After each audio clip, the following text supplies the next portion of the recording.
New Orleans Mayor, that's Mitch Landrieu, is opening up about his decision to remove 4 Confederate monuments from his city. Mayor Landrieu recently took 60 Minutes to a shed where the statues of Generals Robert E. Lee and P.G.T. Beauregard now stand. The Democrat also removed statues last year of Confederate President Jefferson Davis in the Battle of Liberty Place monument. That statue commemorated an attempt by white supremacists to overthrow the city's integrated government after the Civil War. Mayor Landrieu discusses a path he took toward removing the monuments in his new book, In the Shadow of Statues, A White Southerner Confronts History. Mayor Landrieu joins us at the table. Hello, White Southerner.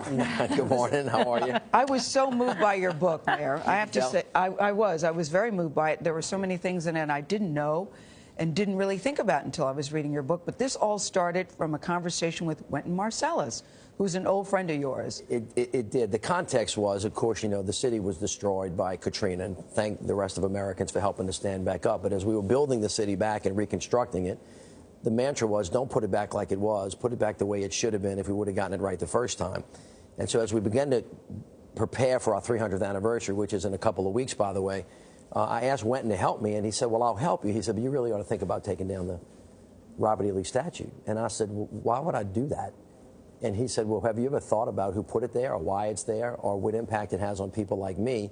And then the next thing he said really just exploded in my brain, which was that, you know, Louis Armstrong left here and didn't want to come back because of that statue. And when he said that, the notion of the great diaspora, 5 million African Americans who fled the South after the Civil War, and really just troubled me greatly. And I told him that I would look into it, and I did. And you did. Put it in context about what it means, though, why it is so painful. Well, when you see it from Wynton's eyes, or you see it from the eyes of a young African-American girl in a city that's 60% African-American, those monuments were put up by people for a reason, which was to send a message that, notwithstanding the fact that the Confederacy lost the war, that idea was still in the control of the South. And much like Jim Crow law, just much like separate but equal, much like the laws that prohibited African-Americans from following whites in a car on the highway and passing them, these statutes were put up well after the Civil War for the specific purpose of revering the Confederacy, which, of course, you know, was designed to destroy the nation over the cause of slavery. And the reaction when you did this was you couldn't find a crane, among other things. Well, it was a very emotional reaction. We had a number of long debates and public hearings in the city council, court races. But after the decision was made legally to take them down, even a powerful mayor of a city that was rebuilding the entire city, airports, riverfronts, schools, I couldn't find anybody to give me a crane. And I couldn't find a crane operator, which really began to introduce me into the concept of institutional racism and what that really meant. That you could have the law on your side, but if you didn't have the levers of power or the money or the equipment, you were basically screwed. Forgive the language, but you couldn't get anything done. And that story came back to me powerfully because I've heard that from a lot of my friends for many years, over a long time. In the book, you mentioned race, and you say, here's what I know about race. You can't go over it. You can't go under it. You can't go around it. You have to go through it. That's a difficult thing to do. Well, it's very hard, and of course, Dr. King has kind of showed us the way, but there are people who are still with us who I consider to be saints, like John Lewis, who, as you may recall, and I talk about this in the book, was standing on the Edmund Pettus Bridge, and he knew he was about to get hit by that sheriff, and he never moved.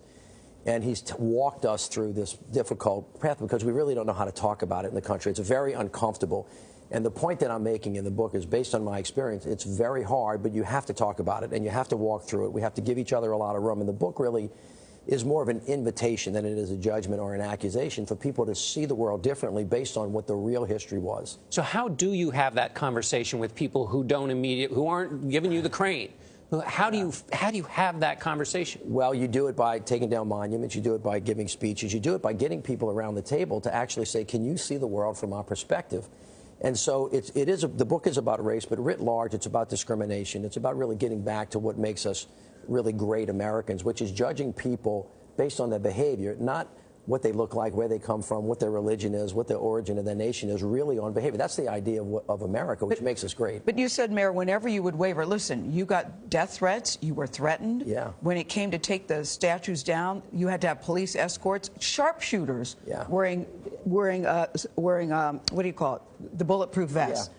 So they had to be totally covered. It was that dangerous. But you said whenever you wavered, you would think about 2 numbers, which I thought was interesting. What were those 2 numbers? One of them was how many African Americans were enslaved, which is around 5 or 6 million, and the other is how many people were killed in the Civil War, with 600,000 plus more, and the sacrifice that they made. And by the way, I'm not the first one that ever tried this. There have been so many people that have had more difficult struggles than this that are too numerous to name right now, but you could go back.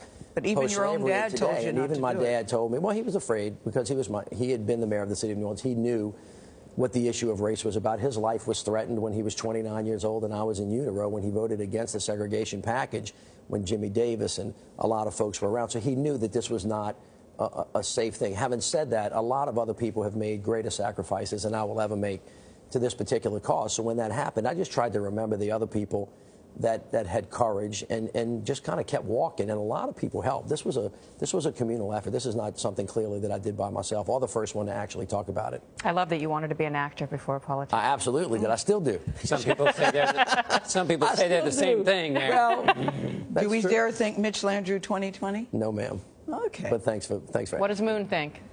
Moon's pretty sober about it all too. I mean, that's always a tough road. All right, Mayor Landrieu. It's always good to see you. Always good to have you at the table. Good morning. Thank you so much for having me. In the Shadow of Statues is on sale now wherever you like to buy your books.